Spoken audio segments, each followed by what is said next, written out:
Hey everyone, welcome back to our channel. If you're new here, please subscribe. I'd really love that. And if you're returning, how you doing? In today's video, I would like to talk about some survival hacks that I feel will be very important for all of us to learn. How to build an easy soda can lighter. How to filter clean water with cloth and 2 containers. Make a charcoal accelerant from egg cartons, like the cardboard egg cartons, okay? The ones, I've gotten those at Aldi's, especially when they do their eggs on sale for like 79 cents. They always come in the cardboard, okay? Repel mosquitoes using herbs, especially citronella. I have those plants in my backyard and my front yard, and we don't have problems with mosquitoes anymore, especially during our rainy season, which is really nice.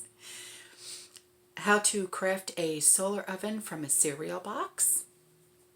How to make a compass with a needle, a leaf, and some water. Yeah, that's really, really interesting. My son taught me how to do that while he was in the Young Marines. How to forage a speedy oil lamp from a can, like a soda can or a soup can.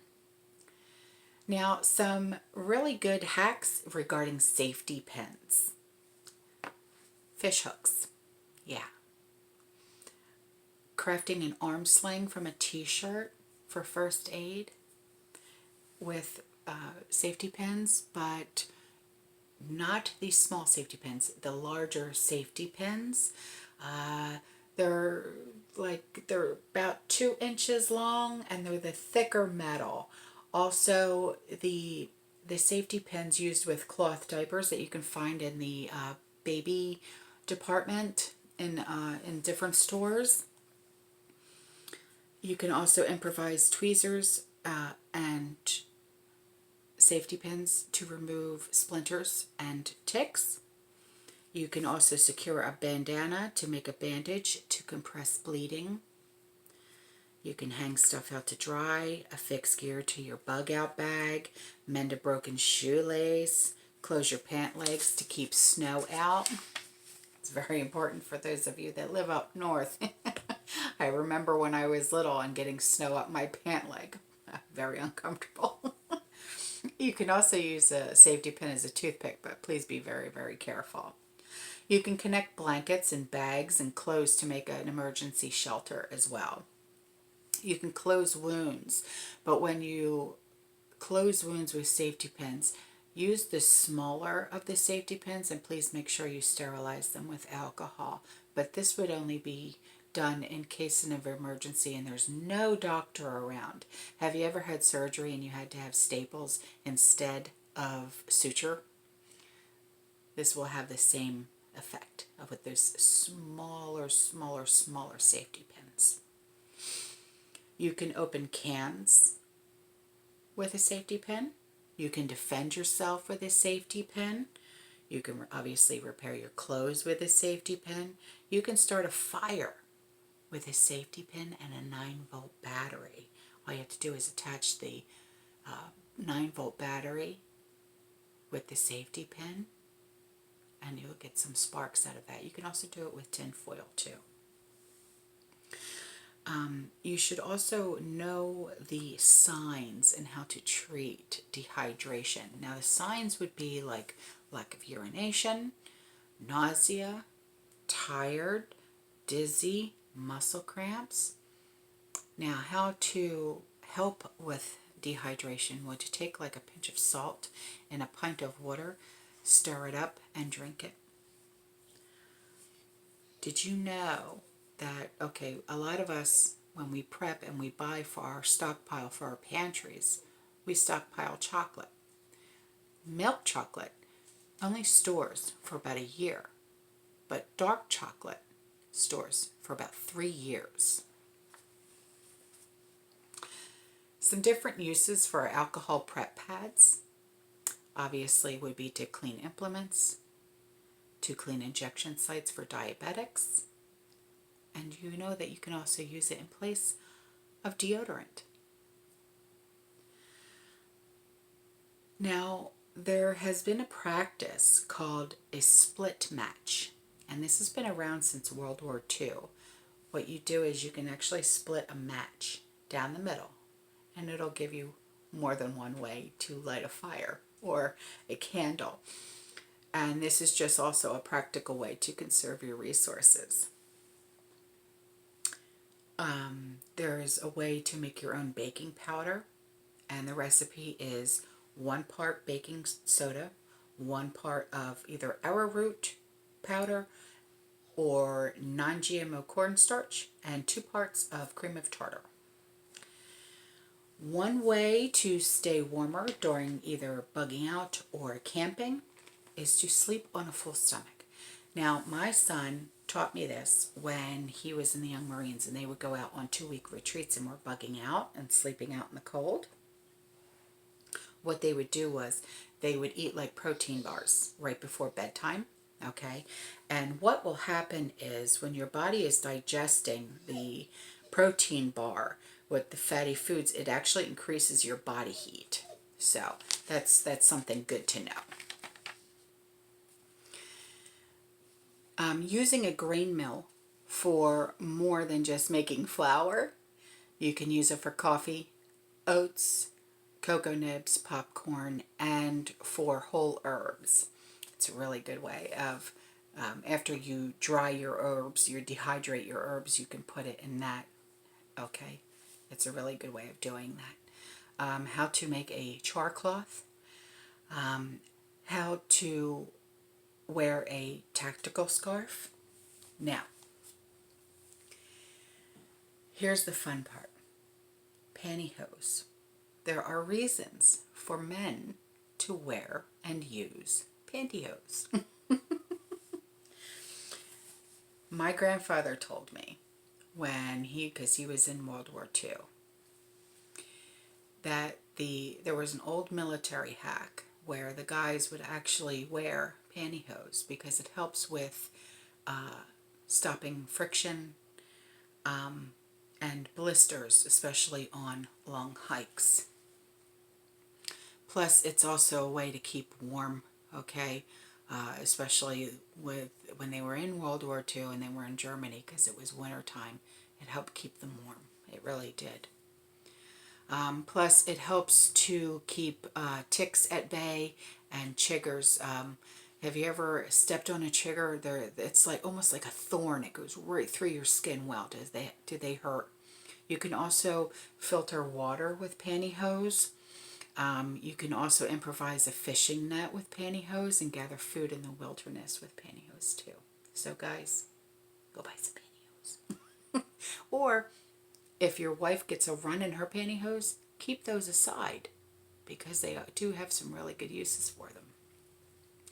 Now, steel wool and a 9-volt battery is a really good fire starter. Stash a pair of old shoes in your car. And the reason behind this is because, say we're in a situation where we have to walk home.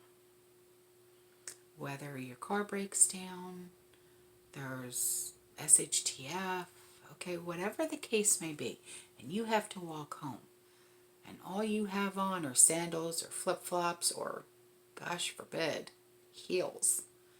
You're going to wish you had some good sneaks or hiking boots in the car. So I think it's always a good idea to have a backup plan, especially when it comes to that. One thing that I always suggest you guys do is to always have a very good supply of water. And one way to do that, especially during hurricane season, even though hurricane season is almost over, it never hurts to have a water bob. And you can get these online on Amazon for about $32 to $35. I have one. I really do. Now, there's different uses for tea bags, whether for dry or for wet. For dry, they make really good tinder. For wet, if you take a tea bag and you place it in some very hot water, wring it out, and say you have a toothache, put it right on your gum where the toothache is. And it really does take the inflammation down and takes the pain away until you can get to a dentist. I've done it. It really does work. Now, one thing that I always suggest we always have is a really good wool blanket. But get the ones that are fire resistant, okay? Because the fire resistant wool blankets are good for first aid, especially during fire emergencies. It's a very valuable prep to have, I believe. Now, pencil sharpeners. I've mentioned pencil sharpeners before in previous videos, and I've gotten criticized for it. But I don't think that a lot of people realize why a pencil sharpener is so good to have in your preps, especially in your bug out bag. And I say this because a good pencil sharpener, and I'm not talking about the cheap ones that you can get at dollar store, I'm talking about the nice pencil sharpeners that, okay, they're sturdy, okay? If you were to take a stick or a pencil sharpener can actually help you make tinder, help you make kindling, help you make things to start a fire. So it's very good for you to have a very good, sturdy pencil sharpener in your bug out bag. It really is, okay? Now, for tinder, did you know that Cheetos and Pringles light easily? I didn't know that. But it's like the more you know type thing. And if you can get, like if you have trees around you, like I have trees in my backyard, if there's an abandoned, but make sure it's abandoned, bird's nest, that makes really good tinder, and dryer lint. I've said that before. Now, did you know that Tabasco sauce will actually take the sting out of a wasp or a bee sting? Yeah, it does. It takes the pain out. I didn't know that, but I do now. Yeah, it's very interesting. The simplest things that you would never realize. Now, clothespins. They're not just for hanging up your clothes to dry. One hack that I have used actually in the past when I was building something,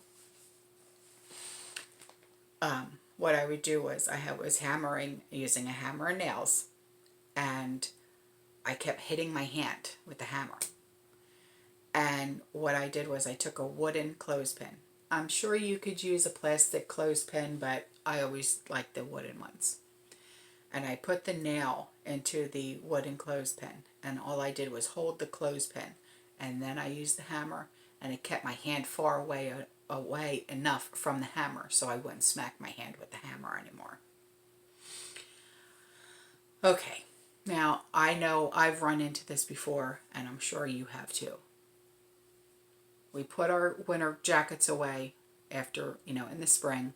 Okay, now we go and take them back out for winter, because now it's, we're in fall. We're going to be starting to take our winter clothes back out of storage. Okay. What's the one thing that you've always noticed when you take your winter jackets back out? The zipper always gets stuck now, right? And I don't know why this happens. I don't know if it's from not being used or whatever the case may be. Well, if this happens, take a pencil up on the zipper, okay, and rub that pencil on both sides of the zipper.